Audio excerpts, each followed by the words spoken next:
10분 정도 해서 총평을 간략하게 말씀드리고자 이 자리에 섰습니다. 전반적으로 봤을 때 평가사님은 난이도를 어떻게 생각하십니까? 저는 일단 중3 정도는 되는 것 같아요. 중상 정도? 네, 그냥 봤을 때는 쉬워 보이는데 네. 알고 보면 조금 약간 변화구가 들어갔다. 변하고 네. 좋은 표현이고요. 네, 변하고 들어가서 시중에 문제지에서 이제 볼 수 있는 쟁점들도 있었던 것 같고, 그 다음에 이제 주제위원께서 조금 이제 한 번 더 꼬아서 문제를 구성하는 부분도 있는 것 같습니다. 그래서 난이도는 이제 당연히 이제 중압감 때문에 쉽지 않았을 거라고 생각이 되고요. 그래서 이제 개별적인 문제를 들어가서 하나씩 좀 보겠습니다. 1번 문제는 이제 전통적인 A급으로 볼 수 있는 환매권을 다루는 문제였는데, 무릎 1번은 이제 단순히 약술형의 문제인 것 같습니다. 약술형의 문제이고 시중 대부분의 교재에 나와 있는 법적 성질을 묻는 그런 문제라고 생각이 됩니다. 결국에 이제 무릎 1번에서 법적 성질을 보여줌으로 인해서 이걸 전제로 무릎 2번하고 무릎 3번으로 이어지게 되는데요. 제가 생각할 때는 이제 무릎 2번과 관련해서 이제 얘기를 결국에는 이제 환매대금 증액 청구 소송을 앞에서 먼저 무릎 1번에서 보여주고 무릎 2번은 이제 그걸 쟁점해서 구체적인 이제 주장과 항변 그 부분을 물어본 게 아닐까 생각됩니다. 무릎 1번에 대해서 간략하게 한번 말씀을 주신다 그러면 일단 환매권에 대해서 판례는 사건으로 일관되게 보고 있으니까요. 판례 소개를 일단 해주고 네. 다만 학설에서는 견해가 나뉜다는 걸 보여준 다음에 네. 그래서 판례에 따를 때는 민사소송으로 간다 결국. 네. 하지만 이제 학설의 다수 견해인 공권을 보는 견해에 따르면 당사자 소송으로 가면 타당하다. 근데 두 개를 다 보여주는 것도 하나의 방법이 될 수 있고 그리고 결국 하나를 선택해서 최종적인 결론을 내리는 것도 좋은 방법이 될 것 같습니다. 네. 저 환매대금 증액 청구 소송을 좀 말씀드리면 이 부분은 과거에 이제 구토지수용법을 보시면 이제 공법상 당사소송이다라는 판례가 있긴 합니다. 그런데 토지보상법 이후에는 민사소송으로 이제 정리를 한 것으로 보이기 때문에 그냥 민사소송으로 정리를 하시면 무난할 것 같고, 무릎 2번은 그 과거에 기출이 한번 했던 쟁점이죠. 똑같이. 거의 그래서 선의행, 동시행 항변을 할 수 있느냐 이 대법원 판례를 가지고 설명을 하면 좋을 것 같은데, 그냥 제 개인적인 생각에서는 판매 대상 토지 가격 상승 이 부분이 현저히 변동한 경우라는 91조 사항의 그 내용을 잠깐 얹으면서 포섭을 하면 좀 더 좋지 않을까 이렇게 생각이 됩니다. 저 같은 경우에는 판례만 가지고 하기엔 10점이 사실 우리 한 페이지 반에서 두 페이지를 써야 되는데 판례만 가지고 하기엔 좀 어렵거든요. 그래서 관련된 법조문을 가지고 와서 특히 문제에서 설문에서 두 번째 줄에 환매대금 증액 청구권이라는 워딩이 나왔기 때문에 결국 우리는 이제 소송 수단은 결국 권리의 성질에서부터 출발하는 거니까 그 권리의 의의를 법조문 내용을 좀 설명해 준 다음에 우리 법에는 선의행 동시행에 대한 내용이 없다라는 걸 먼저 보여주고 그 다음에 판례를 보여주고 최종적인 결론을 내리면 판례랑 똑같이 결론을 내리면 좋지 않을까 싶습니다. 네, 좋습니다. 무릎 3번은 좀 어찌 보면 시중에서 잘 보기 힘들었는데 그 많은 수험생분들이 좀 이렇게 그 성결 문제가 맞다. 그다음에 하자 승계로 가야 된다 이렇게 좀 갈리는 것 같습니다. 질문도 많이 받으셨죠? 근데 이제 저희 1차적으로는 제가 봤을 때는 이제 성결 문제로 보는 것이 맞을 것 같고요. 왜냐면은 먼저 이제 취소 사유가 이렇게 제시가 되어 있었고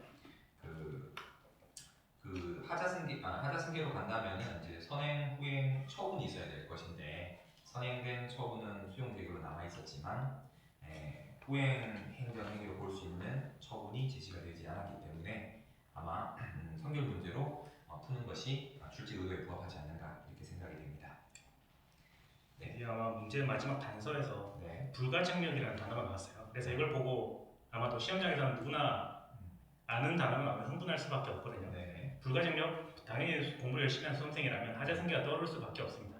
근데 그때 잠깐 캄다운 한 다음에 하자승계가 맞나 생각을 해보면 아니거든요. 사실관계를 보면 처분이 일단 두 개가 나와야 되는데 처분이 하나밖에 없어요. 그러면 선택지에서 지우고 그 다음에 그럼 이건 도대체 뭘 물어보는 걸까를 생각을 해봤어야 됩니다.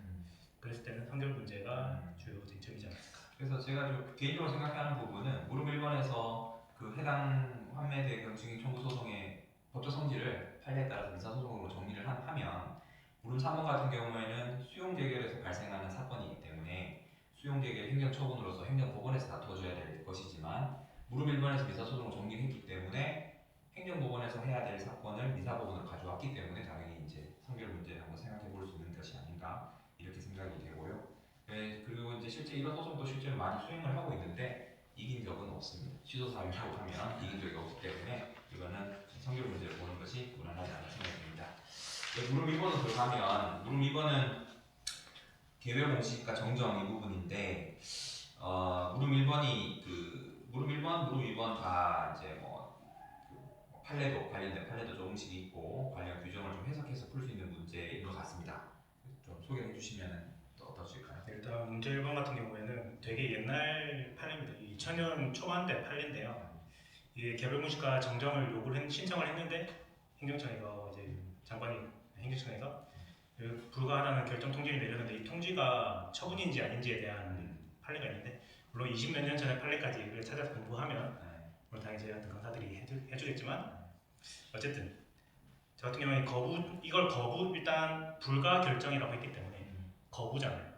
정정 안 하겠다는 거부니까 거부 처분의 성립 요건을 가지고 관련된 판례를 몰랐다 하더라도 신청권이랑 등등의 나머지 요건을 가지고 했으면 어땠을까 싶습니다. 네, 저희가 이제 기본 강의 할 때도 이 정정 부분이 이제 보건법에서 중요한 부분인데 정정은 이제 개공을 소급해서 이제 새로운 어떻게 보면은 처분이다, 변경된 처분이다 이렇게 좀 설명을 드리고 있는데 그거 가지고 생각하면 그냥 단순히 처분이 아니냐 이렇게 생각을 하시면 안 될 것 같고요. 여기 무릎은 그거랑 정정된 개공과는 다른 결정 통지라는 별도의 용어를 쓰고 있기 때문에 방금 전에 말씀하셨던 20년 전의 판례를 떠올리셔야 되는데 조금은 좀 쉽지 않았던 그걸 놓치셨으면은 좀 쉽지 않았을 것 같고 다만 말씀하셨듯이 이게 이제 거부로서 보인다면 그냥 법규상 도리상 신청권 그리고 그 다음에 부동산 공시법에는 정정을 신청할 수 있는 권리는 규정하고 있지 않기 때문에 그 신청권이 인정되지 않는다. 그래서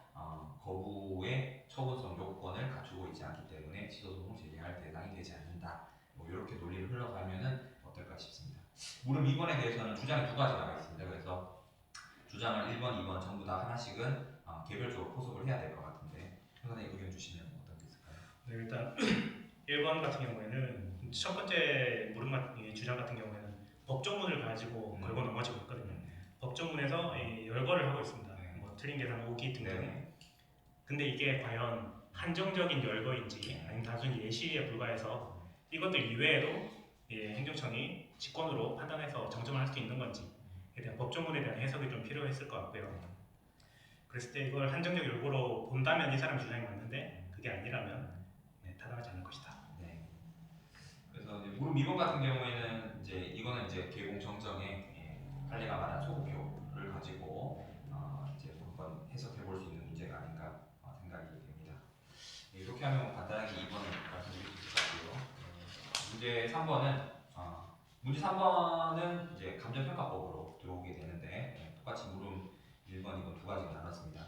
무릎 1번은 제가 생각할 때는 일단은 법원이 감경 판결이기 때문에 그냥 제가 그 과징금을 일부 취소하는 그러니까 과거 기출문제 이런 게 있었죠. 그 이제 과징금이 3천만 원 그러니까 행정심판에서 좀 일부 줄였고 그 줄인 거를 법원에서 보기에는 더 줄여야 된다. 그래서 일부 취소하는 판결이 가능하냐 이렇게 물었던 적이 있는데 아마 그걸 약간 업그레이드해서 물어본 것이 무릎 1번이 아닌가 생각이 되고 거기 또 추가적으로 숨은 쟁점이라고 생각되는 부분이 있죠.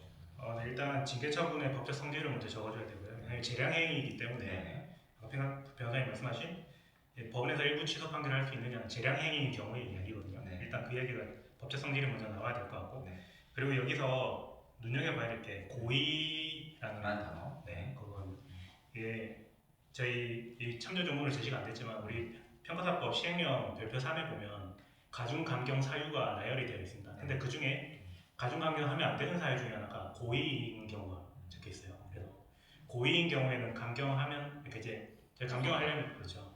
뭐 위반 행위, 뭐 정도, 동기 등등을 종합하게 고려하는데 아무리 그렇다 하더라도 고의는 용납할 수 없다라고 하는 그 규정이 떠올랐다면 별표 3의 법적 성질을 간단하게라도 적어주고 해당 감경에 대한 이야기를 적어주고 그 다음에 법원 일부 취소 판결로 넘어갔으면 좋았을 것 같습니다. 제가 생각할 때는 아마 이제 과거 기출 문제가 되었던 과징금을 줄여가는 그 문제랑 비슷한 문제구나라고 떠올리는 분들은 무난한 점수를 받으실 수 있을 것 같고요. 평가사님 말씀 주신 그 고의인 경우에는 적용할 수 없다, 변경할 수 없다라는 부분까지 떠올렸다면 굉장히 훌륭한 점수가 나오지 않을까 생각이 됩니다. 무릎 2번은 뭐 이제 최근에 나왔던 유명한 판례여서 성실 의무를 개인이 아니라 평가 법인이 또 별도로 부담하는데 대법원에서 그 법인이 부담하는 성실 의무의 내용을 별도로 판시를 한 바 있습니다. 이제 그것을 좀 물어보는 그런 문제가 아닌가 생각이 되고요. 문제 4번은 이제 약술형인데 강조되었던 28조 손해배상 책임인데 거기에 붙어 있는 부가적인 내용을 물어봤습니다. 말씀 주시면. 네, 저희가 28조 1항에서 손해배상 책임을 규정하면서 2항 사망이 최근에 특히 사망이 최근에 신설이 됐습니다. 공고 등이 2항 같은 경우에는 뭐 공제회에 가입을 해야 된다, 공제에 가입하는 등 조치를 취해야 된다, 그런 내용이 있어서 법조문에 개정된 사항들을 쭉 따라왔었다면 무난하게 쓸 수 있지 않았을까 싶습니다. 네, 그래서 마지막 행정상 제재까지도 좀 잘 붙여주시면. 행정상 제재 같은 경우에는 일단 떠올릴 수 있는 게 행정상의 제재이기 때문에 벌금, 징역 같은 형벌 말고 일단 행정상의 제재라고 하면 우리가 떠올릴 수 있는 건 처분인데 우리가 공부를 열심히 했다면 우리 법에 있는 처분이 몇 개 안 된단 말이죠. 근데 우리가 알기로 징계나 제재 처분을 할 때 이 28조 2항 사망이랑 관련된 내용은 없었다. 그렇다면 우리가 추가적으로 떠올렸어야 되는 건 과태료입니다. 그리고 과태료 같은 경우에는 과태료를 약속하고 끝내도 괜찮은데 이게 거기까지만 하면 좋죠. 나쁘지 않은데 거기서 한 발 더 나가서 한 클래스 올라가려면 과태료의 성질을 논의해 준 다음에 불만이 있을 때 과태료 재판으로 가야 된다. 항고 소송이 아니라 과태료 재판이라고 하는 비송사건으로 가야 된다는 것까지 갔으면 가장 완벽하게 되지 않았을까 싶습니다. 네, 평가사님 마지막에 말씀하신 부분은 쓴 사람이 거의 없을 거라고 개인적으로 생각합니다. 굉장히 좀 난이도 어렵게 공부를 깊이 하신 분만 아마 쓰지 않으셨을까 생각되고, 그래서 법 규정에 나와 있는 걸 이제 그대로 물어보는 경향에 따라서 손해배상 책임, 그다음 필요한 조치, 협회에서 공제, 그다음에 보험 이런 것들 이런 것들 이제 추가적으로 쓰고 위반했을 경우에는 이제 과태료로 넘어간다. 이 정도로 쓰면은 그냥 무난한 합격 점수를 받지 않을까 생각이 됩니다. 네, 이렇게 해서 오늘은 시험 보셨는데 35회 시험과 관련해서 간단한 코멘트를 드렸고 저희가 예시답안을 준비하고 있죠. 네. 그래서 예시답안은 오늘 최대한 빠른 시간 내에 오늘 넘어가지 않도록 하는 범위에서 올려드리도록 하겠습니다. 정말 고생 많으셨고 여러분들의 합격을 기원합니다. 마치겠습니다.